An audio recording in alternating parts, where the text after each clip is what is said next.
Ya, masalah ini memang nampaknya harus cepat mendapatkan perhatian dan juga tindakan yang tegas ya, kebijakan yang pro kepada Ya. UMKM kita. Dan karena sudah banyak juga yang menjadi korban, ada para penjual online Mhm. yang kemudian sepi, bahkan merugi, dan gak jarang juga ada yang gulung tikar. Dan juga ada kemudian para penjual Mhm. lainnya yang di e-commerce platform lain yang juga merugi karena ada aturan tidak adanya cross border trade tadi ya. Iya, betul sekali. Dan untuk membahasnya lebih lanjut lagi, kita sudah bergabung bersama kami dengan Asisten Deputi Pembiayaan dan juga Investasi UKM, Kementerian Koperasi dan UKM, Temi Satya Permana. Pak Temi, selamat siang. Sehat ya, Pak? Selamat siang, Mbak Nabila. Iya. Alhamdulillah sehat. Baik, ini ada kebijakan baru begitu ya demi melindungi UKM. Nah ini Pak Temi melihatnya seperti apa sih sebenarnya yang ingin apa ya dijalankan oleh pemerintah demi melindungi. Tapi kan banyak juga kemudian pedagang yang di offline ini di online ini merasa dirugikan begitu. Bagaimana Pak Temi? Oke, jadi begini Mbak, pengaturan ini sebetulnya akan diundangkan segera Mbak ya. Tapi yang pasti kita berharap bahwa transformasi digital ini dapat membantu ekonomi lama sekaligus menciptakan ekonomi baru. Ya. Jadi tidak saling menghilangkan, tidak saling merugikan. Jadi sebetulnya keresahan kami berawal bukan dari sebelum ada social commerce kita sudah mulai resah dengan mayoritas produk-produk yang ada di platform ini banyak impor kan begitu. Makanya kita atur dalam revisi Permendak itu salah satu ada pengaturan di isu cross border. Mungkin tadi di VT tadi mungkin agak keliru ya penyampaiannya bahwa memang kita tidak melarang cross border, tapi yang kita batasi adalah harga barang yang dijual dalam cross border tersebut. Baik. Produk impor yang boleh berjualan di cross border itu di atas $100. Tapi akan ada positive list kalau memang produk itu belum bisa diproduksi di Indonesia dan memang dibutuhkan oleh masyarakat, akan dibahas dalam rapat tingkat menteri untuk memutuskan positive list tersebut. Oke. Nah terkait ini pemisahan antara sosial media dengan social commerce ini sebetulnya kalau dia hanya social commerce mungkin tidak bermasalah ya Mbak ya, karena social commerce tidak boleh melakukan transaksi langsung di platform tersebut. Tapi ini sudah mengarah kepada e-commerce. Makanya diminta agar dipisahkan sosial media dengan e-commerce karena izinnya sendiri khusus sehingga harus dipisahkan. Sebetulnya tidak boleh lagi, tapi menjadi platform tersendiri kan begitu. Tapi tidak berarti sampai sana. Kita juga harus mengatur bahwa memang platform ini harus mengutamakan produk-produk dalam negeri, produk lokal, terutama produk UMKM. Sambil kita juga melihat sisi supply-nya dari teman-teman UKM ini, mereka juga harus diberikan pemahaman terkait ekonomi digital ini, termasuk dari masalah tren barang yang sedang digemari oleh masyarakat, kebijakan masalah harga dan lain-lain.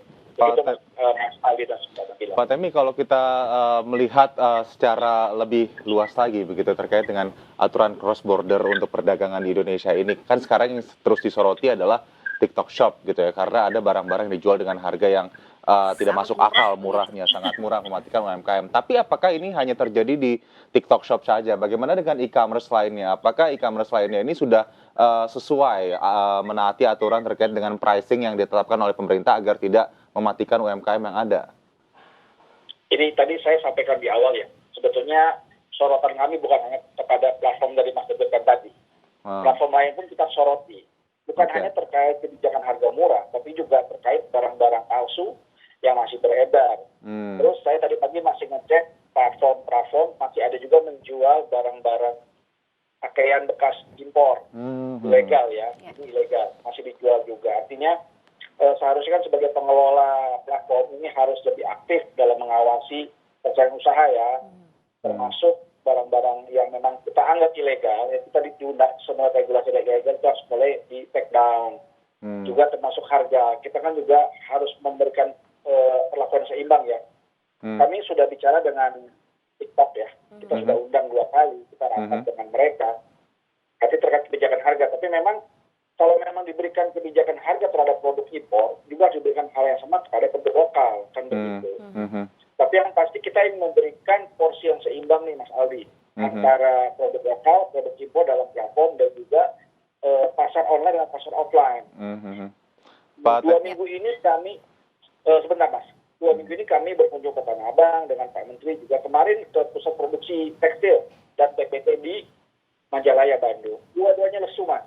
Artinya ini kan harus segera kita sikapi dengan bijaksana dan dengan baik ya. Kita lihat regulasinya, kalau masih harus disempurnakan, kita sempurnakan lagi kan begitu.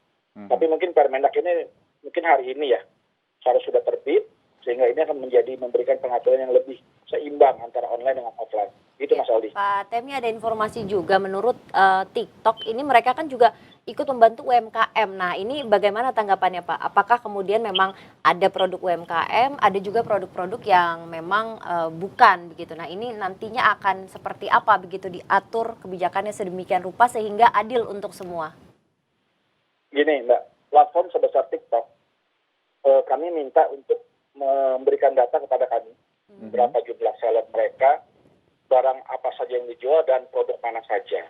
Seharusnya tidak menjadi sulit ya hal itu seperti itu. Bisa disajikan data dengan baik sebetulnya. Tapi memang argumentasinya adalah pada saat seller mendaftar, kami tidak menanyakan terkait asal barang tersebut. Sehingga pada saat diminta data tersebut tidak bisa mengklasifikasikan. Nah, untuk itu salah satunya lagi-lagi dalam Permendak itu kita minta mencantumkan asal barang tersebut dari mana.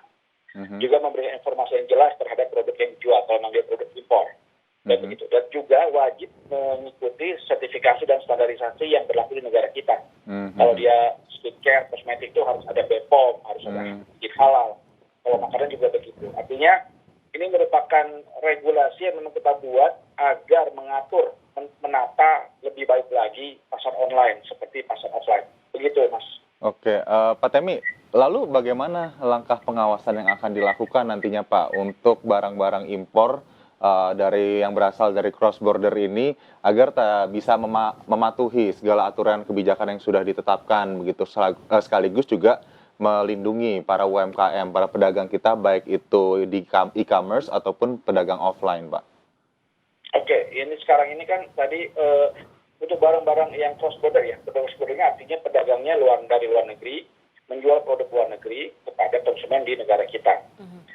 Kita mengatur per item ini agak kesulitan teman-teman bea cukai mengawasinya, tapi kita mengatur dari sisi pricingnya, bahwa memang produk impor yang masuk ke kita lewat cross border itu di atas $100. Dan juga itu lebih mudah diawasi. Platform bisa mengawasinya secara langsung, dan juga teman-teman bea cukai juga bisa mengawasi dari barang kiriman. Ini kan banyak kan masuk lewat jalur barang kiriman ya, Mas. Kalau untuk barang cross border ini. Begitu. Baik, jadi memang banyak yang perlu di-adjust begitu ya. Perlu di-adjust, banyak juga yang terlibat gitu ya.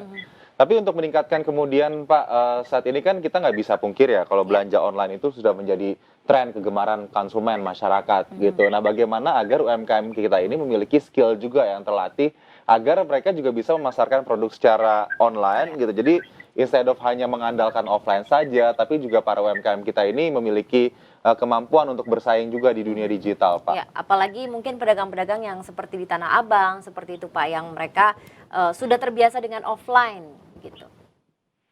Faktanya begini, Mas Aldi, Mbak Nabila. Pada saat Pak Menteri dan kami berkunjung ke Tanah Abang, ada pedagang yang memang mencoba untuk berjualan online. Tapi kita tahu algoritma TikTok ini adalah base-nya adalah kepada follower dan juga pengikut ya, yang punya fan base lah. Kalau saya sebagai pedagang di pasar Tanah Abang, saya tidak dikenal di TikTok, saya tidak punya follower yang banyak. Begitu saya berjualan, kalau tidak dibantu algoritma, siapa yang mau lihat saya kan? Makanya kami benahi dari dua sisi ya Mas. Regulasi kita benahi, sambil kita juga membenahi dari sisi supply dari teman-teman UKM-nya, dari sisi produksi. Terkait dari kualitas barang yang mereka jual, modal yang mereka tawarkan sesuai dengan tren atau tidak, juga produk-produk tawarkannya juga beragam gitu. Dan juga dari sisi produksinya kita coba untuk menyentuh agar mereka lebih efisien, sehingga mereka harganya bisa bersaing. Terakhir yang paling penting adalah dari sisi marketingnya. Menjual di online itu tidak semudah menjual di offline, karena calon konsumen tidak bisa melihat dan menyentuh langsung barang yang kita jual. Sehingga bagaimana penampilan kita, pada saat menawarkan barang, baik dari bahasa tubuh kita maupun juga penyampaian dari sisi secara verbal, itu harus menjadi hal yang menarik untuk konsumen. Nah, tapi lagi-lagi tadi disebutkan di titik tadi ya, influencer juga ikut berjualan. Benar, selebritis juga jualan. Mereka punya follower banyak jutaan. Bener ya Pak, Jadi itu affiliate makanya itu di marketing dan SJP. lain-lain ya. Ini membuat kemudian para pedagang lebih Artinya, tidak bisa bersaing lagi. betul. Kalau mau tinju aja yang olahraga sejak zaman dahulu kala ya, disempurnakan, tapi tetap dengan mengedepankan kelas layang, gitu, adu dan kelas layang, kelas ringan dan kelas ringan. Artinya jangan mengadu si berat dengan si kecil di platform yang sama. Makanya kami juga meminta agar platform menyediakan khusus promosi untuk produk lokal, sehingga dari sini akan bisa lihat, kita tidak melihat kemungkinan bahwa memang konsumen akan memilih produk yang baik, produk yang berkualitas, dari manapun asalnya. Tapi kan paling tidak ada keberpihakan dari Betul. platform, itu adalah produk lokal Indonesia, sehingga kami bisa berbenah, UKM bisa berbenah terus, membenahi produknya. Kita tidak boleh melihat bahwa semua produk lokal yang bagus, yang baik, yang akan dibeli oleh masyarakat. Begitu Mas Aldi. Baik, Pak Temi, terima kasih sudah berbincang-bincang bersama kami pada pagi hari ini. Terima kasih juga atas upaya yang dilakukan oleh Kemenkop UKM, juga pemerintah dalam hal ini untuk kemudian memberikan payung, memberikan rasa aman kepada UMKM kita. Semoga ini aturannya bisa segera terlaksana ya, UMKM betul. kita Dan bisa juga kembali bisa disosialisasikan lebih dalam lagi dan diterima oleh masyarakat. Karena kan memang ini tidak mudah begitu ya. Mungkin nanti yang didengarnya adalah melarang begitu. Nah, mungkin kalimat-kalimat itu yang nantinya kita harus bagaimana mengkomunikasikannya dengan baik agar diterima oleh semua prinsip masyarakat. Ekonomi kita gotong royong agar semuanya bisa diperlakukan secara adil. Terima kasih, Pak Temi. Selamat pagi. Salam sehat selalu. Terima kasih.